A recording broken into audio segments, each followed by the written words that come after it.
mensaje de hoy se va a concentrar en 5 versículos del 7 al 11. Todavía no lo vamos a leer porque lo vamos a introducir. Pero este es un mensaje sencillo. Es un mensaje que el que lee estos versos no tiene que saber mucha teología, ni mucha exégesis, ni muchas técnicas de interpretación para darse cuenta del énfasis de este pasaje. Y para no tener muchas intrigas, le digo de plano de qué se trata. Se trata de la paciencia que nosotros los cristianos debemos exhibir en momentos de dificultad. En apenas 5 versículos, la palabra paciencia aparece 5 veces. Se menciona, en el primer versículo se menciona 3 veces y 2 veces más en los próximos versículos. Es claro que la paciencia es la actitud esperada del cristiano ante las dificultades de la vida, ante los problemas que vamos a enfrentar. Y con esa pequeña introducción, esta es una introducción de la introducción. ¿Me entienden? Ahora voy a introducir. En realidad, ¿por qué ese texto y esa enseñanza está en ese lugar de la carta de Santiago? Bueno, como vimos la semana pasada, Santiago, en los primeros 6 versos del capítulo 5, emite un juicio muy severo contra los ricos inconversos, personas adineradas que no eran cristianas, pero que estaban haciendo un mal uso de los recursos que ellos manejaban. Y él emite un juicio en el capítulo 5, versículo 1, muy severo. Y les dice a estos ricos: aullad y lamentad por las miserias que vienen sobre vosotros. Santiago ve un momento en el futuro en el cual estos ricos que habían vivido a sus anchas, que habían tratado despiadadamente a sus empleados, que habían gastado el dinero solamente en placeres egoístas, que habían acumulado desmedidamente riquezas, él les dice: ustedes, por ese mal uso del dinero, no por ser ricos, pero por el mal uso de las riquezas, recibirán miserias, recibirán juicio en la venida del Señor. Y en ese momento la venida del Señor es motivo de angustia y lamento para el rico. Pero ahora en el versículo 7, Santiago cambia su audiencia y cambia también el estímulo de la venida del Señor. Fíjense cómo él dice en el versículo 5, en el capítulo 5, versículo 7. Dice: por tanto, hermanos, sed pacientes hasta la venida del Señor. Por tanto, conecta esta porción con la porción anterior, ¿correcto? Hermanos, ya no ricos, sino hermanos. No los ricos inconversos sobre el cual yo pronuncio un juicio, sino los hermanos que están sufriendo el maltrato despiadado de estos ricos. Por tanto, ustedes sean pacientes hasta la venida del Señor. Sean pacientes, esperen que Dios va a traer juicio sobre aquellos que os maltratan, sobre aquellos que están tratándoles despiadadamente, que están acumulando riqueza desmedidamente, que han sido insensibles hacia sus necesidades. Por tanto, a ellos les dije: aúllen y griten por las miserias que vienen sobre vosotros. A ustedes les digo: sean pacientes, porque Dios traerá a juicio las injusticias que contra ustedes se han cometido. Básicamente esa es la razón por la que este mandato a ser paciente se encuentra inmediatamente después del juicio a los ricos, porque es un consuelo al pobre que está sufriendo el maltrato del rico. Pero realmente no pudiéramos o no deberíamos limitar la aplicación de este pasaje solamente a los que sufren producto del maltrato de los ricos que acumulan o que son despiadados hacia ellos. La realidad es que la vida cristiana está llena de dificultades y de pruebas. Y a veces nosotros los que predicamos sentimos que redundamos un poco cuando hablamos de dificultades y de pruebas, porque yo creo que si hay una temática, un tema común desde los púlpitos, son las pruebas y las dificultades y los problemas. ¿Por qué será? No es por el deseo del predicador solamente, es porque la Biblia claramente nos habla que la vida en esta tierra va a estar llena, plagada de dificultades y de pruebas de todo tipo. Si usted tiene la expectativa de que aquí se viene a gozar y a disfrutar, si usted tiene la expectativa de que el favor de Dios implica que usted esté exento de problemas significativos es una falsa expectativa. Es una expectativa irreal. La Biblia está llena de ejemplos donde hombres de Dios, precisamente por ser hombres de Dios, no solamente no enfrentaron pruebas, sino que sus pruebas aumentaron y sus dificultades fueron acrecentadas, producto de su testimonio y de su fidelidad a Dios. Y si hay algo que en mi vida personal me ha ayudado a enfrentar la vida, yo creo que de una manera bíblica y correcta ha sido esa expectativa de que en esta tierra yo no espero que voy a estar libre de problemas. Por ahí hay un dicho que dice, o un refrán que dice, que la felicidad nunca es perfecta, ¿verdad? Lo que se quiere decir con eso es que cuando uno piensa que ha logrado la felicidad porque todo está bien, estamos económicamente estables, nuestros hijos están bien, nuestros cónyuges no hay problemas, viene algo que altera esa aparente estabilidad, aparente libertad de problemas que pensamos que alcanzamos.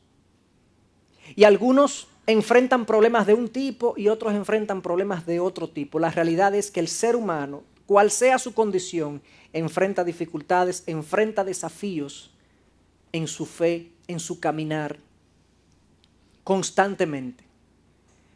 Y ante eso, la respuesta cristiana a lo largo de la Escritura y específicamente en este pasaje es paciencia. Paciencia por varias razones, y eso es lo que vamos a tratar de responder en este mensaje. ¿Por qué la paciencia se supone que sea la respuesta cristiana al maltrato y la aflicción? ¿Por qué no la rebelión? ¿Por qué no la queja? ¿Por qué no el cuestionamiento de las circunstancias? No, es la paciencia la que se pide y la que se espera del cristiano. Y vamos a ver al menos 4 razones en este pasaje por las cuales Santiago exhorta y estimula a sus oyentes a tener paciencia ante estos maltratos, estas aflicciones que ellos están sufriendo a manos de los ricos. Pero vamos a aplicarlo más extensamente y más ampliamente a cualquier realidad de nuestra vida que nosotros estemos viviendo. Porque si hay algo que es real, como ya les dije, es la dificultad. Nadie está exento de eso. A veces vemos ciertos países que pensamos que tienen sus problemas resueltos.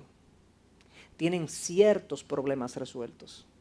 A veces vemos algunos individuos que pensamos que tienen sus problemas resueltos. Pero vuelvo e insisto, tienen ciertos problemas resueltos. A veces resuelve el problema económico, pero vienen problemas de otra índole. Viene el problema familiar, emocional, de salud. Aquí tendremos aflicción. Jesús lo dijo. En este mundo tendréis aflicción, pero confiad que yo he vencido al mundo.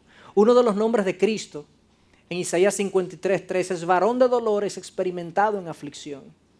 El sufrimiento de Jesús no fue solamente en la cruz.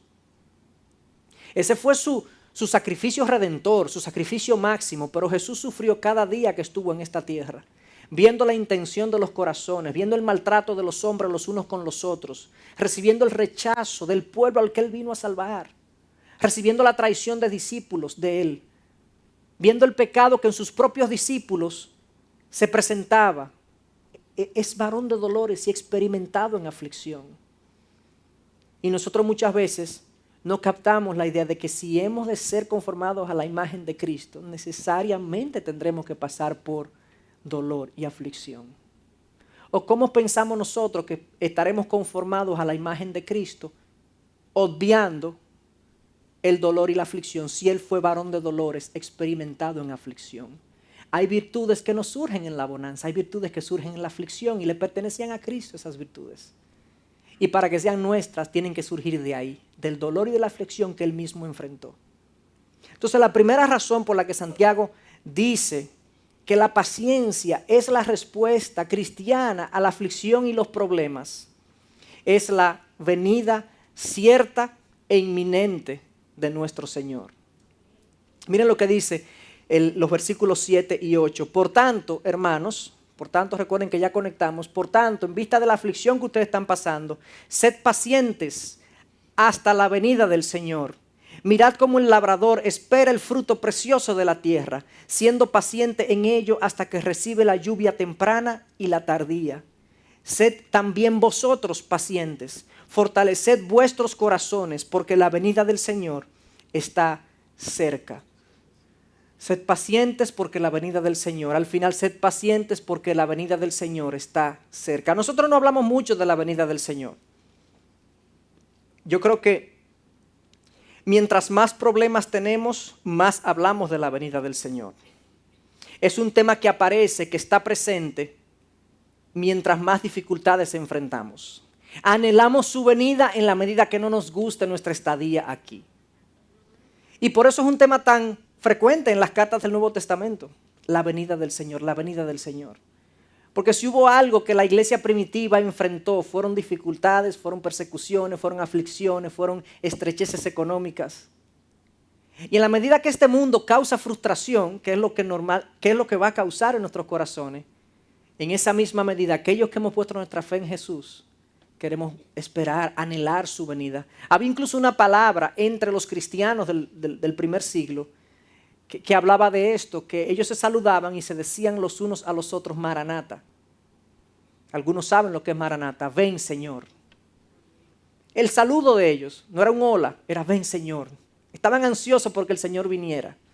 Estaban deseosos de que la venida de Cristo ya se hiciera presente, fuese una realidad. Pero nosotros no lo hacemos hoy en día porque nosotros no tenemos un cristianismo tan desafiante, tan aflictivo como el que ellos tuvieron. Pero eso no hace que sea menos deseable la venida del Señor, menos gloriosa. Va a ser algo glorioso, grandioso el momento en el que nosotros podamos ver a aquel que murió por nuestros pecados, aquel que nos sacó de las tinieblas y nos llevó a su luz admirable, aquel que se entregó por nosotros hasta la muerte y muerte de cruz, que dejó su gloria, se despojó de su gloria y vino y fue como uno de nosotros, para que tú y yo pudiéramos ser como Él. Yo anhelo el día en que yo vea a Jesús. Yo lo anhelo. Y a veces este mundo tiene sus encantos también. Y este mundo me seduce, me atrae, me hace pensar que eso no es del todo, aquello no es del todo deseable. Ojalá, es mi oración, nuestra oración que sea, que la venida del Señor sea algo deseable para nosotros. Amén. Pero especialmente para aquellos que están pasando dificultades y problemas, hermanos. Sea cual sea la naturaleza de tu problema y de tu circunstancia, sea cual sea el largo de tu dificultad, es temporal. El dolor no es eterno. El dolor no es tan profundo que tú no lo puedas soportar, dice la palabra. El dolor es temporal y el término está marcado. El término es la venida del Señor. Marcará el término de todo dolor. O sea que tú te vayas, o sea que Él venga. Pero en este caso la esperanza es, esperen la venida del Señor. Y el estímulo aquí de Santiago a que esperen la venida del Señor es porque en medio de la dificultad y del abuso nosotros muchas veces tendemos a querer tomar la justicia por nosotros mismos. Nosotros queremos rectificar las cosas nosotros. Nosotros queremos que las cosas se enderecen en nuestra vida y que nosotros las enderecemos. No nos gustan las dificultades, no nos gustan los problemas. Queremos corregir esas cosas. Y fíjense cómo literalmente en Romanos 12:19 Pablo habla de esta intención de nosotros de querer tomar la justicia por nuestras propias manos cuando somos maltratados y afligidos. Y Pablo dice en Romanos 12:19, amados, nunca os venguéis vosotros mismos, sino dan lugar a la ira de Dios, porque está escrito, mía es la venganza, yo pagaré, dice el Señor. Eso a veces como que nos resulta difícil de tragar. ¿Cómo que yo no puedo tomar la venganza o retaliar o equilibrar las cosas cuando yo he sido abusado y maltratado? El llamado de este verso es, la venida del Señor está cerca, deja que Él haga lo que tiene que hacer. Él vendrá y hará justicia y equilibrará las cosas. Es como el niño de 5 o 6 años que ha recibido una golpiza abusadora de un niño de 10 o 12 años. Y él va donde su hermanito mayor, que tiene 14, y le dice, hermanito, fulano me dio. Y el hermano mayor le dice, no te preocupes, que yo voy a ponerlo en su sitio. El hermanito chiquito, ya él está tranquilo, porque hay uno que hará justicia por él. Más grande que él, más grande que el otro, que lo va a poner en su sitio.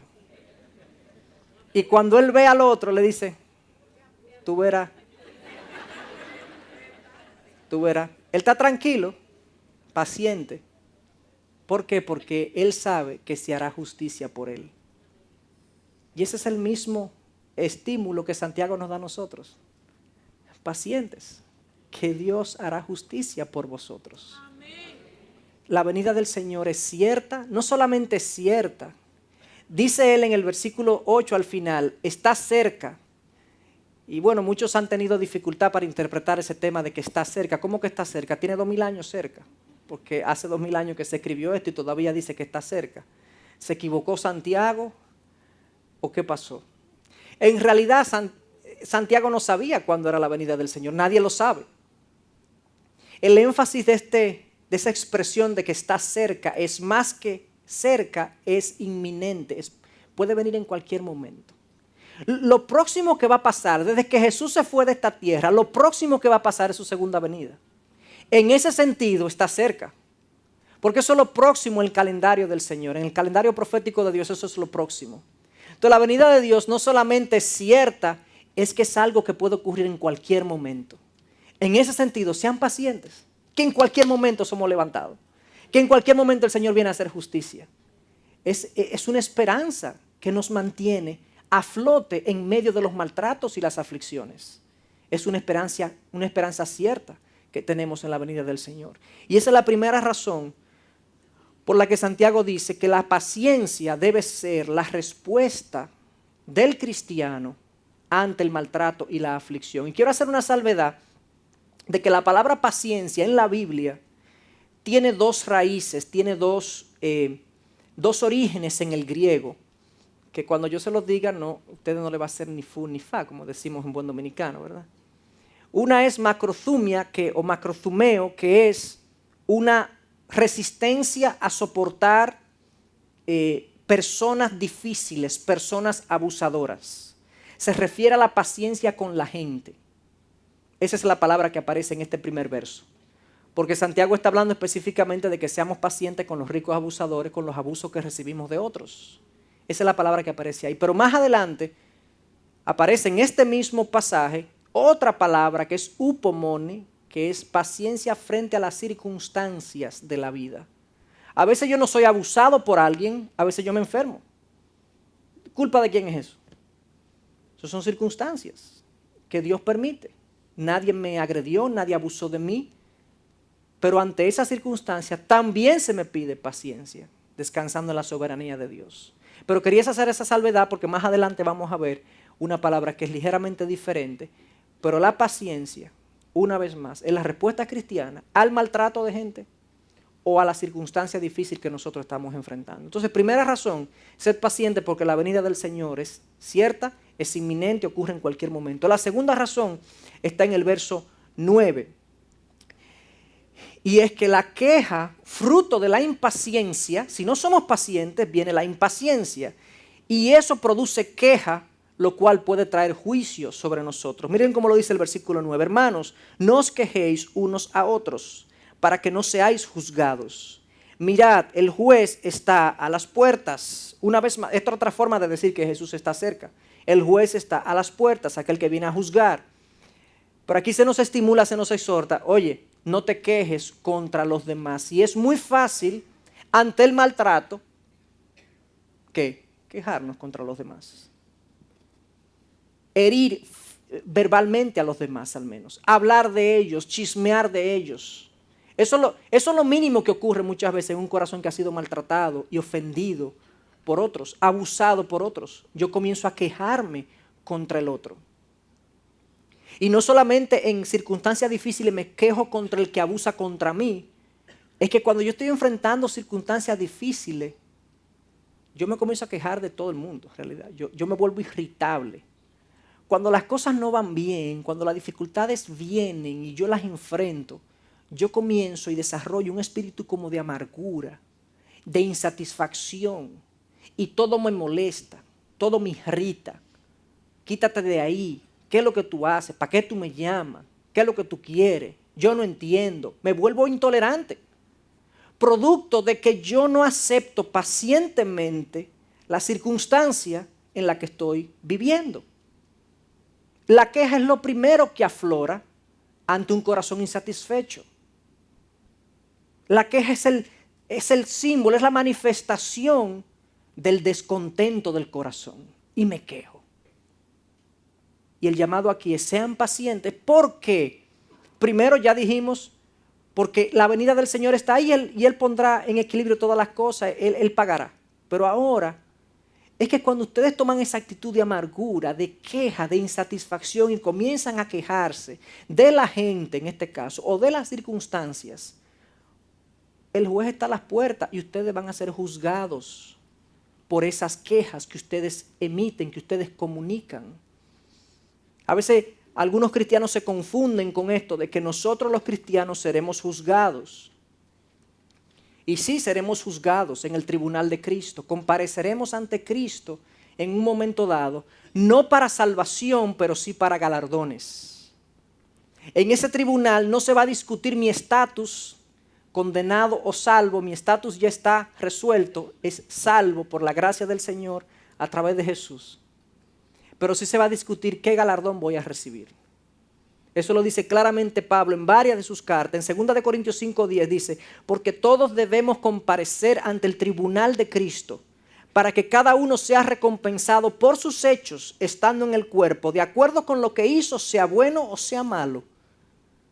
Esto no es para salvación. Si usted lee el contexto de 2 Corintios 5, estos son los creyentes que van ante el tribunal de Cristo para ser juzgados en función de lo que hicieron. Si hicieron lo bueno, se recibirán recompensa. Si hicieron lo malo, recibirán menos recompensa. Sufrirán una pérdida, no de salvación, pero sí de recompensas eternas en la presencia de Dios. Otro texto que habla de esto es 1 Corintios 3:14. Si permanece la obra de alguno que ha edificado sobre el fundamento, recibirá recompensa. Si la obra de alguno es consumida por el fuego, sufrirá pérdida. Sin embargo, él será salvo, aunque así como por fuego. Si usted lee el contexto una vez más, habla del juicio por recompensa de los creyentes. Y hay algunos que dicen, porque he conversado con algunos sobre este tema de las recompensas, y dicen: pero Héctor, chacho, ¿cómo es que ya después que yo estoy en el cielo, a mí qué me importan las recompensas? Pues yo estoy en la gloria. O sea, ¿cuál es el asunto de la recompensa? Porque como que a mí no me estimula de que ganar más recompensa. Yo no estoy en el cielo ya. Señores, esto es una recompensa prometida por Dios. Si Dios le llama recompensa a sus hijos, a sus fieles, a algo, eso tiene que ser algo muy bueno. Ay, ¿tú vas a dejar eso en la mesa?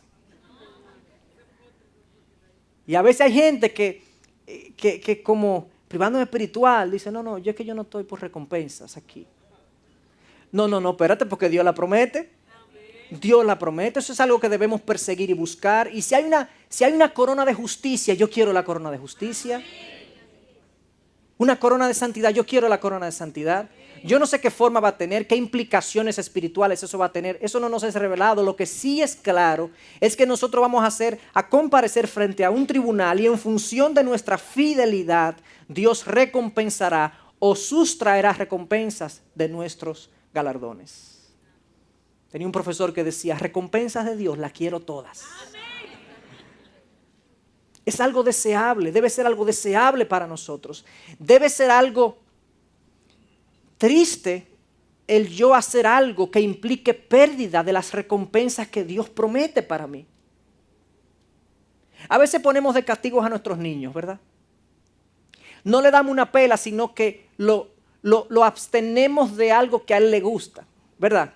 Le quitamos la televisión, le quitamos el celular, le quitamos el jueguito. ¿Por qué? Porque abstenerlo de algo que a él le gusta es como una pérdida. Es un castigo de alguna manera.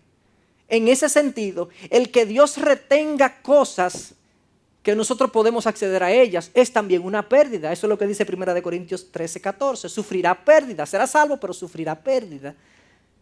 Y eso es lo que Santiago dice.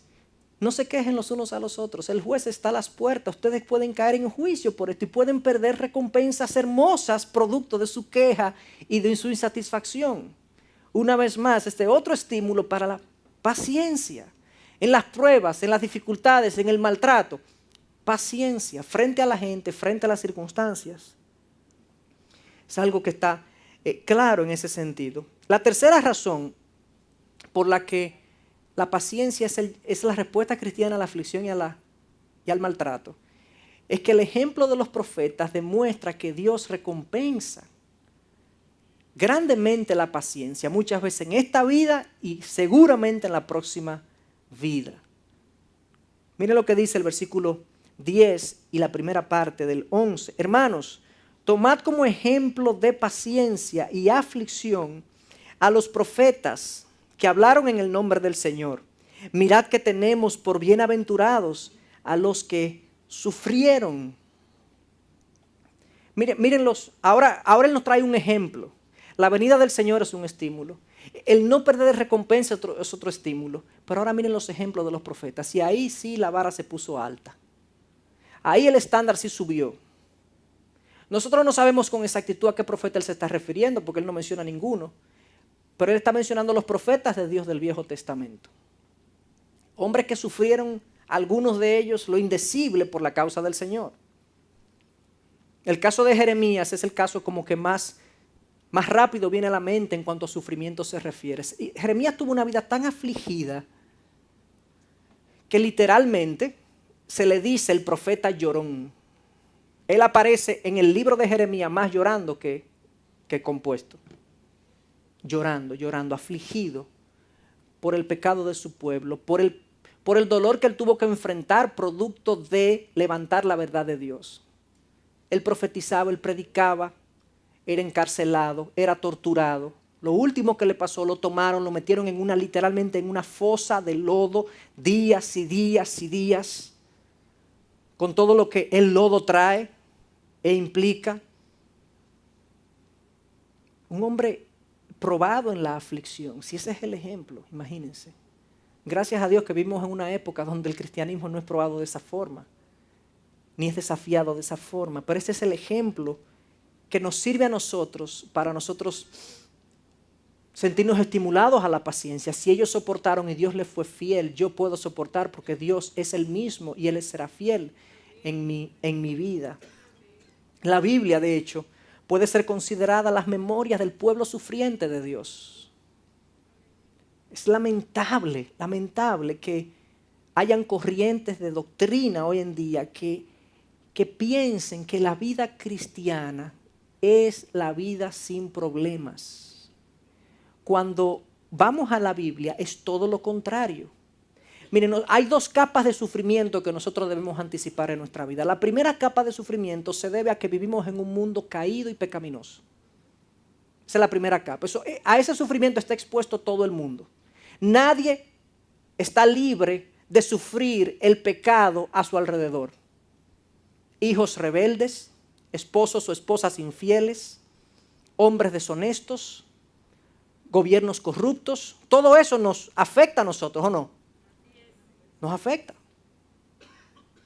Esa es la primera capa y todos estamos expuestos a eso. Pero hay otra capa que dice Pablo en Timoteo, dice que todos los que quieren vivir piadosamente para Cristo recibirán persecución o sufrirán persecución. O sea, hay otra capa adicional de sufrimiento para los hijos de Dios. Porque en un mundo que es hostil a la palabra de Dios, un mundo que quiere vivir contrario a los principios que aquí se establecen, cuando usted levanta el estándar, cuando usted lo trata de vivir, usted es perseguido, es desafiado, es retado, es excluido en algunos casos y paga costos y paga precios. Los profetas sufrieron eso, nosotros estamos expuestos a sufrir. No es que uno va a buscar los problemas, a buscar los problemas. Hay gente que siente miedo cuando no está sufriendo porque dice, bueno, por ahí viene una prueba. No, si usted no está sufriendo, dé gloria a Dios, dele gracias al Señor, disfrute eso. Si usted no está sufriendo en este momento, disfrútalo al máximo y coja fuerza. Que por ahí viene. Es un mundo de sufrimiento, es un mundo de aflicción. Si tengo expectativas diferentes, me voy a sentir frustrado constantemente frente a la vida que tengo. A veces hay gente que se casa pensando que el matrimonio es lo mejor. Se encuentra con que no es lo mejor. y se frustra con el matrimonio. No, cuando vengan los hijos va a mejorar la cosa. Vienen los hijos, problema. No, cuando yo consiga un mejor empleo, yo voy a estar bien. Consigo el mejor empleo, problema. No, cuando yo me mude a un mejor sector, con una mejor casa, un mejor apartamento, problema, dificultades. Ese es el mundo en el que estamos. Los profetas pasaron por lo indecible. Nosotros también estamos expuestos a pasar por lo indecible. Y no solamente eso, fíjense lo que Santiago agrega al final, al principio del versículo 11. Mirad que tenemos por bienaventurados a los que sufrieron. Es que cuando nosotros leemos sus historias, cuando leemos su sufrimiento, decimos qué hombre de Dios. Bendito sea Jeremías, bendito seas Isaías.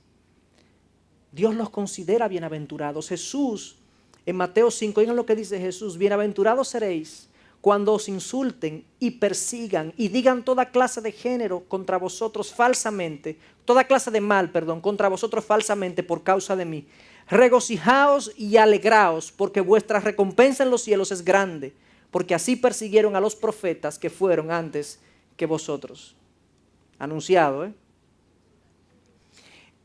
Uno pudiera decir, bueno, pero esto es como disfuncional. Regocijaos cuando os persigan y digan toda clase de mal contra vosotros falsamente.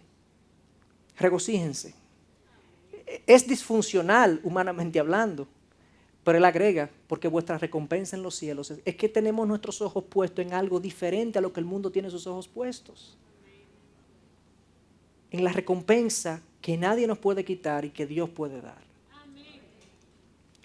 Esa es entonces la tercera razón por la que el sufrimiento y la aflicción debe ser recibido por nosotros con paciencia, con disposición a permanecer en esa condición, porque Dios lo ha determinado, siguiendo hacia adelante, no de manera inactiva, haciendo lo que tenemos que hacer, porque si hay algo que sale a flote en la vida de los profetas, es que ellos estuvieron activos, haciendo lo que tenían que hacer. Esto no es una resignación sentada, esperando que Dios actúe.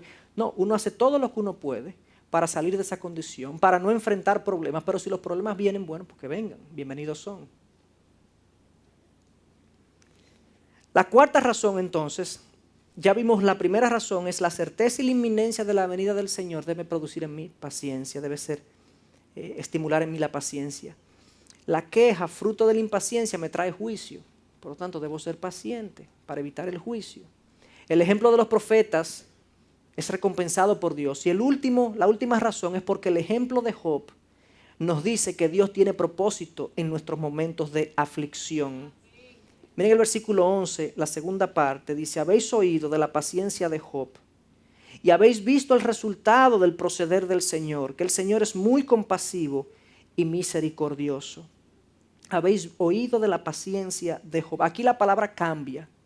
Aquí la palabra no es paciencia hacia personas, macrotumia, es paciencia hacia las circunstancias.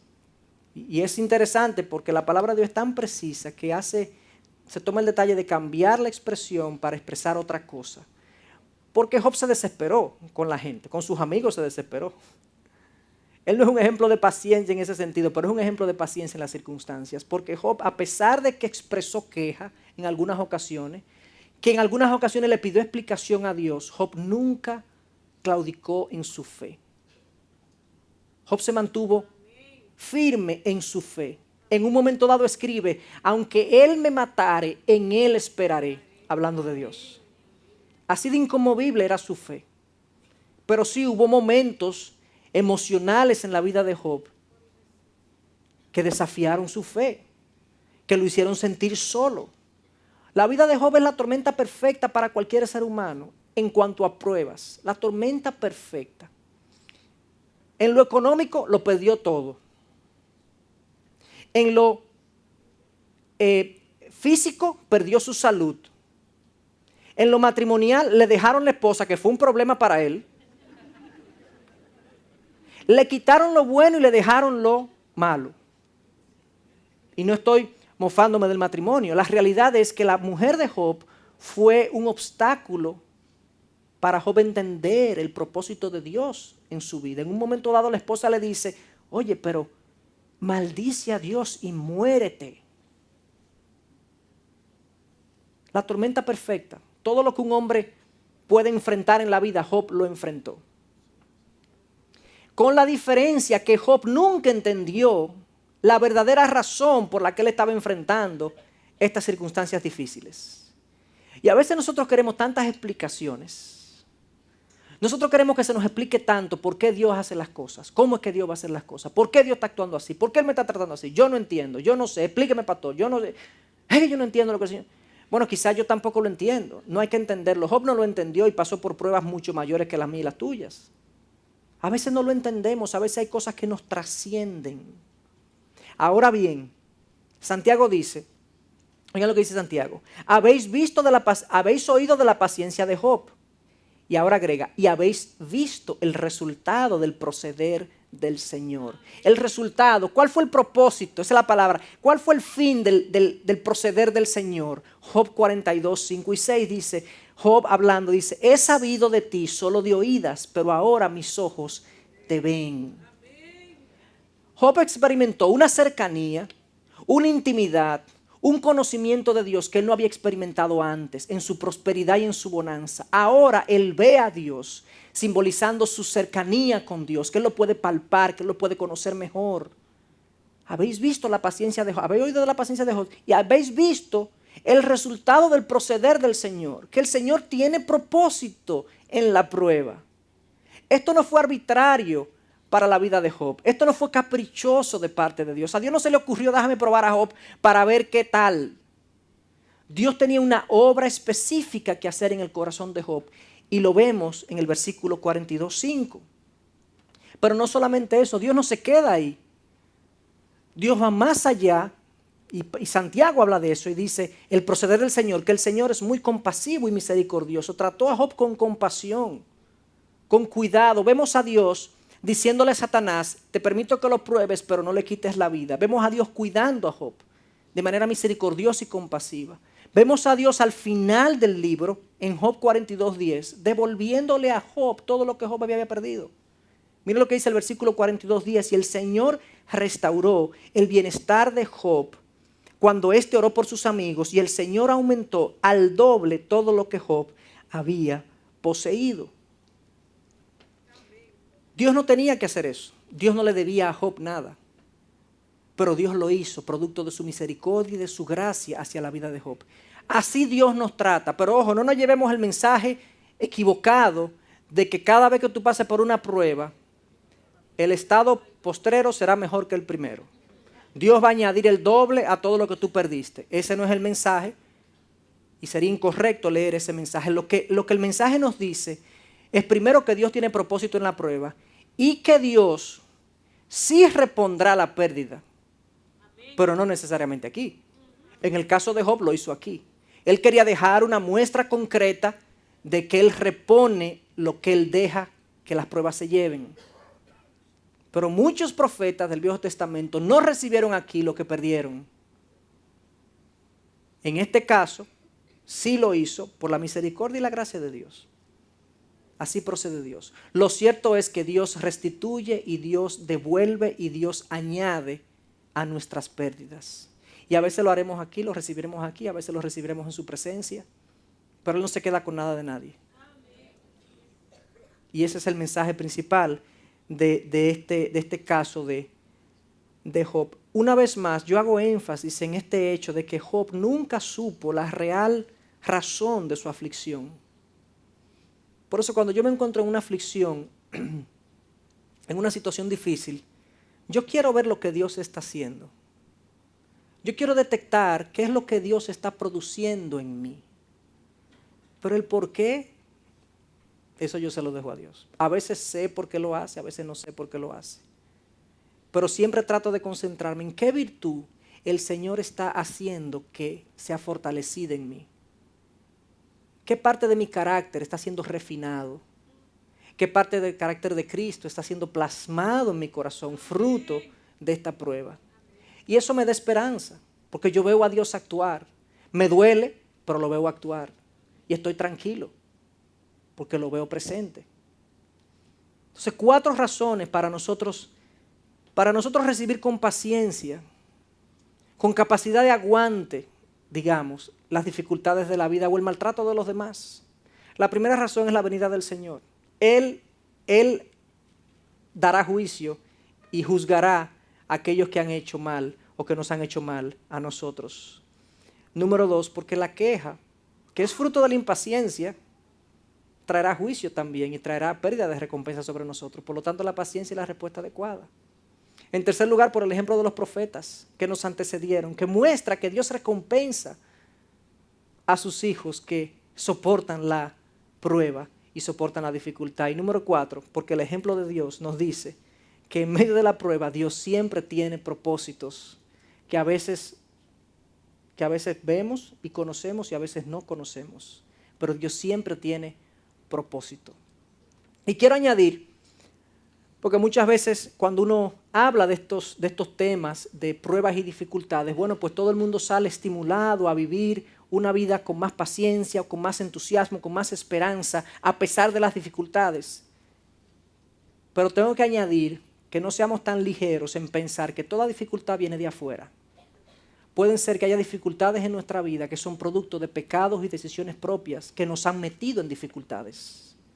Yo no digo que toda dificultad es por eso, porque el caso de Job, no vemos en el caso de Job ninguna razón en él, digamos, que Dios señale, por esto yo puse a Job a pasar esta situación, sino que hay una discusión entre Satanás y Dios y hay un desafío y se prueba en la vida de Job. Pero muchas veces en nosotros estamos pasando situaciones económicas difíciles y se debe a nuestro desorden y nuestra irresponsabilidad, a nuestra falta de dominio propio en el manejo financiero.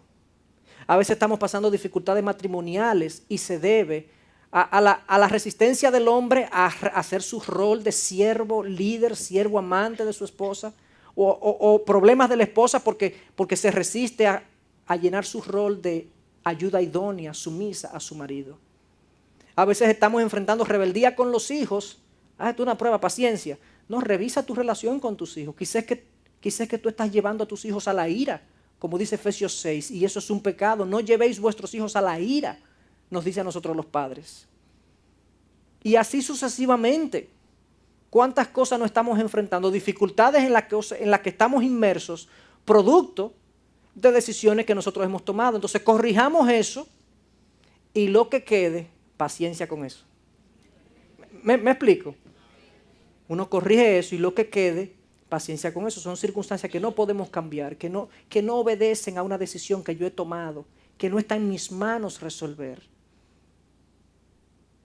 Pero todo lo demás, nosotros debemos verlo con paciencia, con esa capacidad de soportar la prueba, con todos esos estímulos. Dios juzgará, los profetas son otro ejemplo, Job es un ejemplo a seguir también. Y ojalá sea esa nuestra actitud frente a las dificultades. Gracias al Señor. Esto aquí, hermanos, esto es temporal.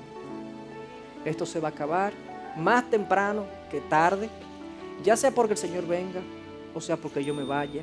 Esto se va a acabar y el mundo de aflicción y pena se va a acabar. Eso de plano me debe dar esperanza y consuelo de saber que eso es así. Vamos a orar.